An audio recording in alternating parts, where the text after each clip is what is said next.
Bueno, pues vamos a arrancar la inversión profunda de hoy planteando un escenario. Un escenario fascinante para quienes nos escuchan. Imaginemos una marca de zapatos que es, vaya, la reina absoluta de las calles. La típica que ves en cada escaparate, claro. Eso es, las tiendas siempre a rebosar, el marketing es brillante, venden millones de pares. Y claro, los márgenes de beneficio, comprando el zapato ya hecho a proveedores de Asia o de Europa del Este, son enormes, son la envidia del sector. Totalmente. Un negocio redondo. Pero un día, en la sala de juntas, a alguien de la dirección se le enciende la bombilla y toma una decisión. Una decisión movida, por ambición y quizá por un poco de exceso de confianza. Deciden dar el salto a la integración vertical. Uy, la famosa integración vertical. Menudo melón. Ya te digo, deciden abrir su propia fábrica para producir esos mismos zapatos. La lógica, al menos en su cabeza, es aplastante. O sea, piensan que si ganan dinero vendiendo, pues ganarán el doble si también controlan la fabricación, desde el cuero hasta la tienda. Claro, parece el movimiento maestro. Controlas todo el ecosistema y te quedas con todo el margen. Exacto, esa es la teoría. Pero cocinar en casa no garantiza que la comida sea de estrella Michelin, a menos que tengas el mismo rigor que un chef profesional. Y fíjate que es una trampa clásica. Porque sobre el papel, pues bueno, el Excel lo aguanta todo, ¿verdad? Sí, el Excel es muy sufrido. Pero en el tejido empresarial, ese rigor del que hablas tiene un nombre muy específico. Hablamos del control de gestión, o el controlling. Y hoy nos vamos a meter de lleno en explorar el mapa de controlling de una pyme industrial. Que es un mundo apasionante. Vamos a desgranar esto a fondo, porque este mapa industrial es en realidad una extensión directa del mapa de controlling comercial que ya tenían, pero chocan de frente con la cruda realidad de las máquinas. Las máquinas, el cuero, los operarios.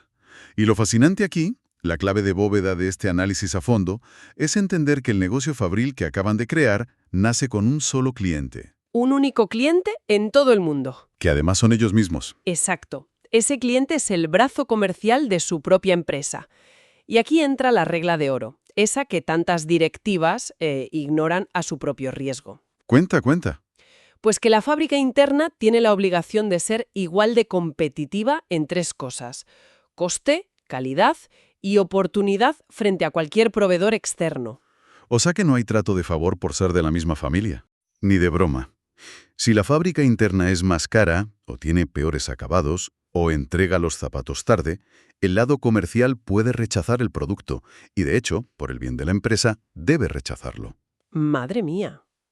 La fricción política que tiene que generar eso dentro de la oficina tiene que ser tremenda. Me imagino al director comercial diciéndole a su propio compañero de fábrica Que sus zapatos son un 10% más caros que los de la India. Claro. exactamente, o sea, no te los voy a comprar. Tiene que ser un trago dificilísimo. Así que, para evitar llegar a ese nivel de drama, antes siquiera de enchufar una máquina, entramos en la sección de planificación y logística. Eso es. Antes de encender nada, hay que planear. Pasamos de la idea romántica de hacer zapatos a la pura matemática de la capacidad. Y aquí el controlling diferencia tres conceptos, si no me equivoco: capacidad teórica, capacidad disponible y capacidad ociosa. Hecho absoluto. Básicamente asume que la fábrica funciona 24 horas, todos los días del año, sin que nadie respire y sin que nada se rompa. O sea, ciencia ficción pura. A ver, yo me pongo de abogada del diablo. Si eso es imposible, ¿por qué los ingenieros insisten en usar la capacidad teórica como métrica? Pues porque financieramente es indispensable. Te marca el límite de rentabilidad del capital que has invertido. Si te gastas 5 millones en maquinaria, tienes que saber cuál es el techo de cristal de esa inversión. Vale, entiendo. Pero luego te chocas con la realidad. Claro. Y la realidad es la capacidad disponible. A ese techo teórico le tienes que restar los festivos, los descansos del personal por convenio, los mantenimientos programados. Esa es tu arena real de juego.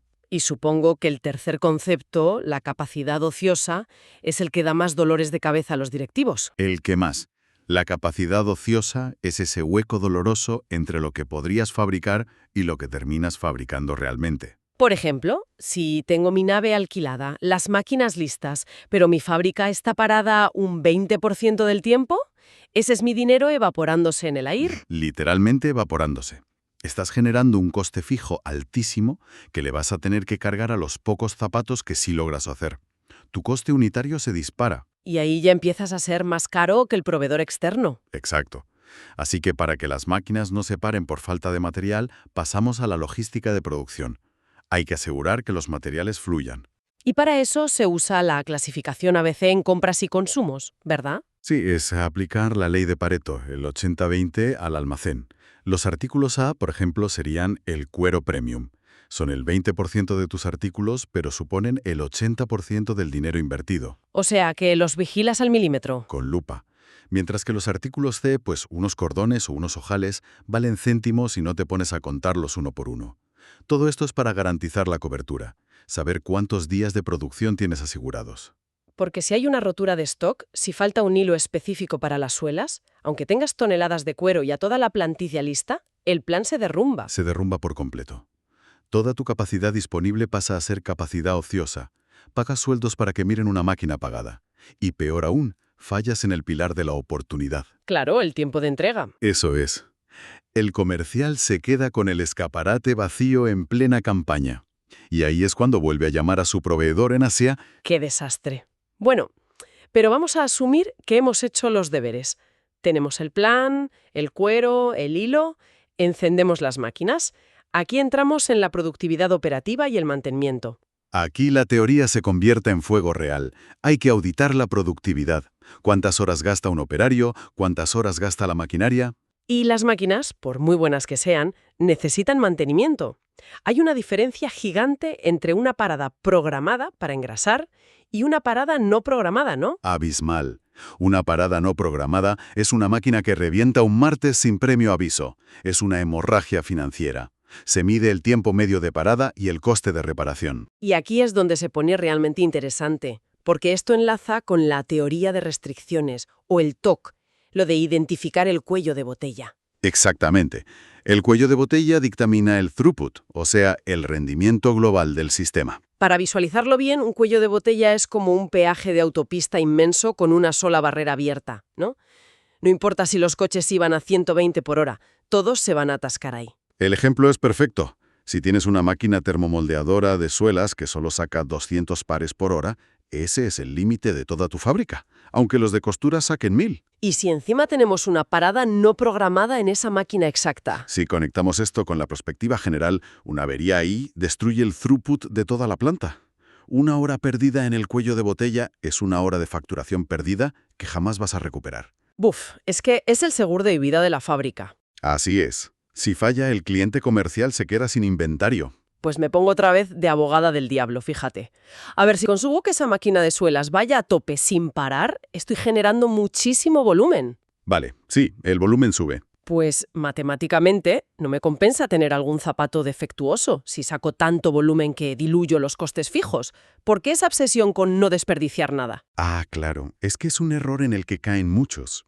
La clave está en el rendimiento del proceso y en diferenciar entre reprocesos y mermas. A ver, explícame esa diferencia, porque suena a dinero perdido en ambos casos. Lo es, pero de forma distinta.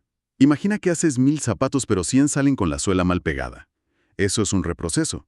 Tienes que coger el zapato, poner a alguien a despegarlo, limpiarlo y volver a pasarlo por la máquina. O sea, básicamente tengo una fábrica oculta dentro de mi fábrica, gastando tiempo y sueldos en arreglar errores. Exacto.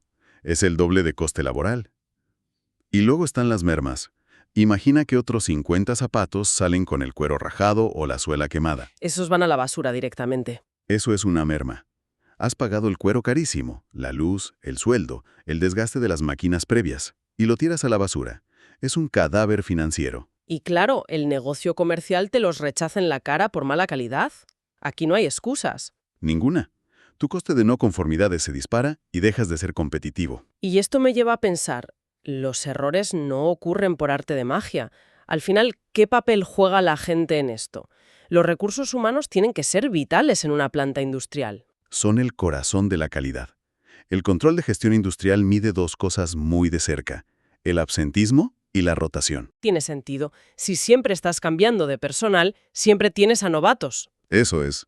Una alta rotación significa que la máquina más cara y delicada la opera alguien que está en su curva de aprendizaje, alguien que no tiene el instinto para ver que el cuero viene con tara.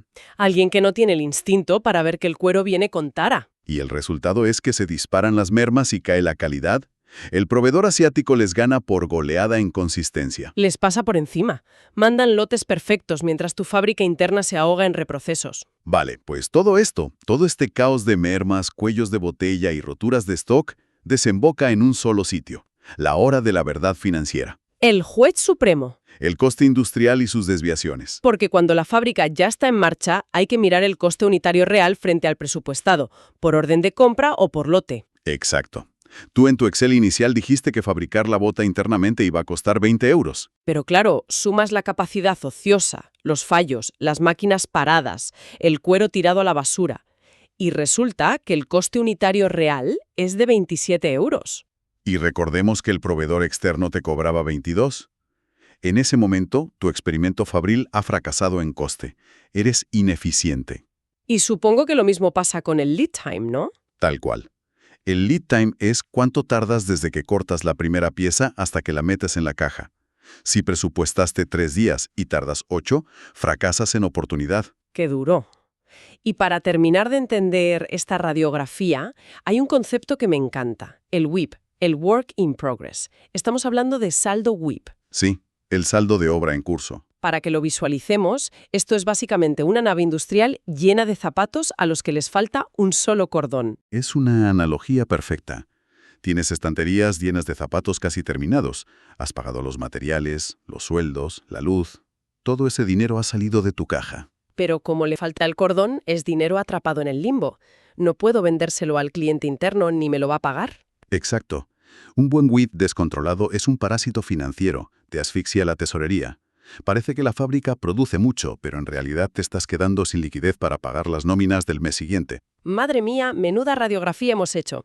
O sea, recapitulando la historia de nuestra empresa de zapatos. Tener tu propia fábrica no es un atajo mágico. Desde luego que no. Es un ecosistema súper complejo. Hay que medir al milímetro la capacidad, la logística para no quedarte tirado, la productividad operativa y, sobre todo, no engañarte con los costes ni las mermas. El mandato es clarísimo. La fábrica interna tiene que ganarse su derecho a existir todos los días. Compitiendo en coste, en calidad y en oportunidad, porque el cliente comercial no acepta excusas. Si no logras ser mejor que el mercado, arrastras a toda la corporación al fondo. Totalmente. Por cierto, a quienes nos escuchan, queremos aclarar que hoy hemos visto solo la parte puramente productiva de este mapa. Todo el bloque del controlling de soporte, es decir, gestión energética, seguridad, mantenimiento de infraestructuras, todo eso se queda para un futuro análisis a fondo. Da para mucho, desde luego. Pues sí.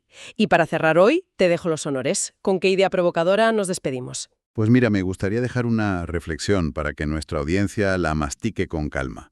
Si la obsesión corporativa por controlar toda la cadena de suministro lleva a una empresa a mantener una fábrica interna que sistemáticamente es más lenta, más cara y más torpe que un proveedor externo, buena pregunta. la pregunta es, ¿en qué punto exacto ese deseo de tener el control total se convierte en el ancla que hunde la rentabilidad de un negocio que antes, simplemente vendiendo, era todo un éxito? Fíjate, ahí queda eso. Gran reflexión para marchar. Nos escuchamos en la próxima.